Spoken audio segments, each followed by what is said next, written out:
सुस्वागतम। नर्मदा पुराणम 13वां अध्याय 21 कल्प की कथा। श्री मार्कंडेय जी ने कहा, इस प्रकार श्रेष्ठ मुनियों द्वारा स्तुति करने पर परम पावनी भगवती ने इन सभी को उत्तम वर देने का विचार किया। रात्रि में उन ऋषियों को सोया हुआ जानकर एक ऋषि को माँ भगवती ने स्वप्न में दर्शन दिया। तत्पश्चात आधी रात में जल के बीच से उठी हुई निर्मल शुद्ध वस्त्रों से युक्त दिव्य माला से विभूषित छत्र धारण किए हुए पद्मराग मणियों से सुशोभित सुंदर मध्य भाग वाली उस देवी ने उस ऋषियों से पृथक पृथक मत डरो, ऐसा कहा। भूख आदि के भय को छोड़कर मेरे पास तुम लोग निवास करो। तभी स्वप्नावस्था में उन महर्षियों से ऐसा कहने के पश्चात अपने जल में प्रवेश कर अदृश्य हो गई। तदनंतर प्रातःकाल मुनि लोग हर्षित होते हुए परस्पर कहने लगे, हमने स्वयं में स्वप्न में परम दर्शनीय देवी का उसी प्रकार दर्शन पाया है जैसा सुना था। उन्होंने हमें शीघ्र ही अभय एवं सिद्धि को प्राप्त होने का वचन दिया है। उन नर्मदा देवी का दर्शन पर श्रेष्ठ है। हे राजन, अब दूसरे दिन सपरिवार सभी ऋषियों ने अपने आश्रम के समीप उत्तम रूप वाली मछलियों को देखा। वहाँ उन मछलियों को देखकर आश्चर्य में पड़े हुए ऋषियों ने शांत होकर हव्य कव्य से देवों का पूजन किया। महादेवी की कृपा से उन मछलियों को पाकर पुत्र स्त्री अनुचरों सहित पृथक पृथक व्यवहार का आचरण करने लगे। इस प्रकार प्रतिदिन आश्रमों में वे ब्राह्मण मछलियों का समूह देखकर विस्मय में पड़ गए। हे युधिष्ठिर, तपस्वियों के आश्रम के द्वार द्वार पर बहुत पुष्ट अंग वाली मरी हुई उन मछलियों को, उनमें विशेष रूप से पाठिनी नामक मछलियों को पाया। तब नर्मदा तीर में रहने वाले सभी ऋषि हृष्टपुष्ट होकर उन सब ने भूख प्यास से उत्पन्न भय को छोड़ दिया। हे भरत वंशोत्पन्न, नर्मदा तट पर रहते हुए निरंतर जप और तप करते हुए स्थित रहे।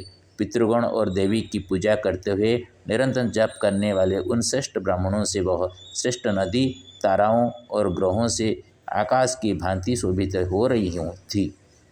वहाँ वेद पारगमी उन परम तेजस्वी बहुत ब्राह्मणों के द्वारा धर्म का दान करने वाली नर्मदा पहले क्रमशः विभाग वाली हुई। नर्मदा के तट पर रहने वाले 10 करोड़ ऋषियों द्वारा यज्ञोपवीत एवं शुभ अक्षसूत्रों से विभाग वाली पृथक पृथक अंगों वाली मनुष्यों को सर्प सुख देने वाली यह नर्मदा है। हे भरत वंशोत्पन्न, समुद्रगामिनी दोनों तटों पर महापुण्यदायिनी है। अलग अलग विशाल मंदिरों से बालुका और मिट्टी के लिंगों से जो उत्तम नदी नक्षत्रों से शोभित रात्रि की भांति शोभित होती है। इस प्रकार वे ऋषि देव पितरों का तर्पण करते हुए प्रलय पर्यंत नर्मदा के तट पर स्थित रहे।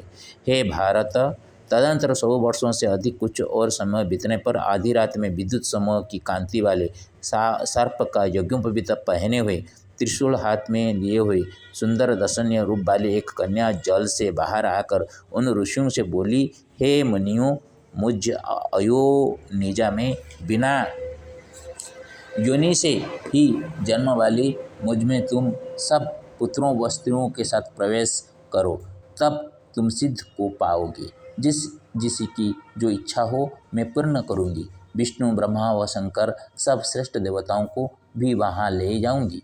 मैं प्रसन्न होकर सब वरों को देने वाली हूँ। तुम सब प्राणायाम का साधन कर सावधान हो मुझ में प्रवेश करो। पुत्रों स्त्रियों के साथ आश्रम को छोड़कर शीघ्र मुझ में आ जाओ। समय न नष्ट करो। यह प्रलय का समय उपस्थित है। समस्त भूतों के भयंकर दाह के रूप में संहार उपस्थित हुआ है। प्रथम महाभयंकर प्रलय में मैं अकेली ही थी। शेष नदियाँ और समुद्र सभी नष्ट हो गए, पर भगवान शंकर के वरदान से मैं नष्ट नहीं हुई। हे ब्राह्मणों, वो भगवान शंकर अमृत रूप नित्य एक रस प्रकाशमान स्थिर सर्वसमर्थ सनातन और अभिकारी है। पूजित होने तथा प्रार्थना करने पर वह क्या नहीं देते। हाथ में शूल लिए हुए सर्प यज्ञोपवीत वाली वह देवी नर्मदा ऐसा ऋषियों से कहकर पुनः जल में प्रविष्ट हो गई। उसके वचन सुनकर विस्मित मन वाले ऋषि मेरा अभिवादन कर बार बार मुझसे क्षमा याचना करते हुए बोले, हे माता, घर छोड़कर तुम्हारे आश्रम में निवास करते हुए हमारे किए गए और कहे हुए अपराधों को क्षमा करें। सब छोड़कर शिशुओं और बांधवों के साथ वे महात्मा एक अक्षर वाले ब्रह्म ओम का जप कर हृदय में महेश्वर का चिंतन कर मंत्रपुत जल में स्नान कर उत्तम व्रत वाले पक्षधारी पर्वतों की भांति संपूर्ण दिशाओं को प्रकाशित करते हुए कुशों को हाथ में लिए अग्नि के साथ नर्मदा के जल में प्रविष्ट हो गए। हे राजन, तब सबके चल जाने पर मैं अकेला वहाँ देवेश भगवान शंकर को पाकर उनका और देवी नर्मदा का पूजन करता रहा। हे भरत वंशोत्पन्न राजन, ब्रह्मा की कृपा से नर्मदा के साथ मैंने मायूर आदि कल्पों का अनुभव किया है। इसकी पूर्व काल की स्थिति को मैं जन्म से लेकर आज तक नहीं जान पाया। निश्चय ही शंकर जी की इला नामक कला शक्ति है। यह नर्मदा सब पापों का विनाश करने वाली एवं संसार से तारने वाली है। हे पांडुनंदन, प्राचीन 14 कल्पों से यह नर्मदा नष्ट नहीं हुई। देवी ने जिस प्रकार मुझसे कहा है वैसे ही मैं तुम्हें बताऊंगा। कपिल, प्रजापत्य, ब्रह्म, सौम्य, सावित्र, बारहस्पत्य, प्रभाषक, महेंद्र, अग्निकल्प, जयंत, मारुत, वैष्णव, बहुरूप एवं ज्योतिष, ये 14 कल्प मेरे द्वारा कहे गए हैं, जिसमें नर्मदा नष्ट नहीं हुई। 15वां मायूर, 16वां कौर्म, 17वां बक, 18वां मत्स्य, 19वां पाद्य, 20वां बटकल्प, इस समय 21वां 12 कल्प चल रहा है। मयूर आदि से ये 7 कल्प मेरे रेवा के साथ व्यतीत हुए हैं। हे राजन, शिव के अंग से उत्पन्न नर्मदा के 21 कल्प जो अनेक बार मैंने देखे, इन सबको मैंने तुमसे कहा। संप्रति मया रचितं संस्कृतेन। अथ नर्मदा पुराण एकविंशकल्पानां कथा। गुरुमूर्खण्डसूतेन कथितं मधुवचनं, गुरुतं विद्यते सरं कल्पिकविंशकथनं। ते स्वाहं च व्यतीतायुः 7 कल्पात्ममधुरं, ताश्च कल्पाश्च भवन्ति यथा विभागरूपिण। लास्यामहि महामयी यदुक्ता नर्मदा पुरा, लोकोपकारकारिण्या क्रमेण मधुभासिता। यथा कपिलसौमिन ब्रह्म सावित्रमारुत, बृहस्पत्य च महेन्द्र प्रजापत्य प्रभाषक, ईदृग्अग्निजयन्ती वैष्णवकल्प ज्योतिषम्। चतुर्दशेषु गतेषु जीवामि कल्पसप्तसु, गतो जीवश्च मयूरे कौर्म्यवक गते परे, मत्स्ये भट्टे गतेऽहम्। पाद्यवाराहकल्पितं तथैव कथयामादौ कल्पान्तविषयकथां। तासु कथासु राजन् भो त्वं यत्नेन संस्मर, लग्नेन प्राप्तमायुर्मे नर्मदातटवासिना। लिङ्गरेवा जलस्नापेनाहं जीवामि चिरं, यावज्जीवामि धरायां भजन्नित्यं शङ्करं। यापयामि पुनरेवा जलपानेन सर्वथा, ईश्वर कृपया राजन् जीवत्वत्र शतं समा। इष्टानिष्टा विहाय च विभायां रेवं भजन् विबुधेश्वरं। हरि ओम। उत्कल भाषा। गुरुवाक्य सम गुरुमनस्कम गुरुत्वमतिरिधरि, गुरु मार्कंडेय गुरु मुखु शिष्य गुणे धर्म राजसरी। तुमको राजन तथ्य से वचन तत्व कल्प काल कथा, ताहा गुण गुणी तेजी मनुभ्रांति ताहा एको इसी कथा।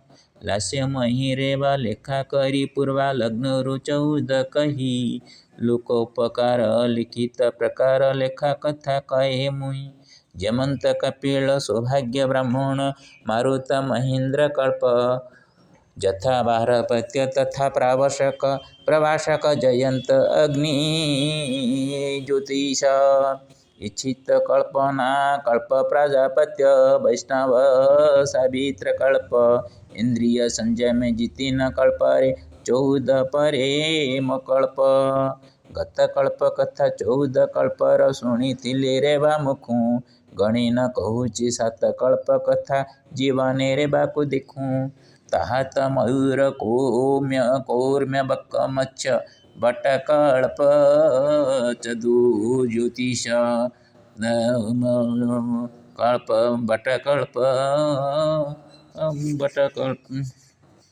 बटकल्पाद्यशेषे ताहा परे सुन राजन संप्रति 12 कल्प विशेषे लभीण जन्म धरा धाम रेमु सप्तकल्प जीलई लग्नर अंतिम कल्प ए मोर 12 कल्प सुनाई जेते जहाँ भाव गर्भे पुरी तेला राकेश उज्ज्वल प्रभा क्षम बाधा छाड़ी जम बाधा छाड़ी नर्मदेश्वर को भजेन आत्मा प्रभा ईश्वर वारता जनाईन मोहि कोहे बारे सुन वीर इंद्रिय संजत करीन राजन नर्मदा वासस्तु कर गुरु कृपा पाए तामस प्रवृत्ति तेजी लक्ष्य भ्रष्ट नोहि जेते इच्छा से ते धर्म कर्म करी सुख दुख मोह नोहि।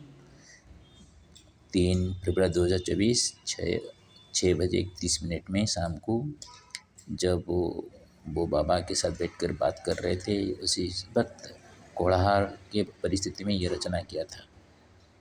ओम नमः नर्मदा बुद्धेश्वराय।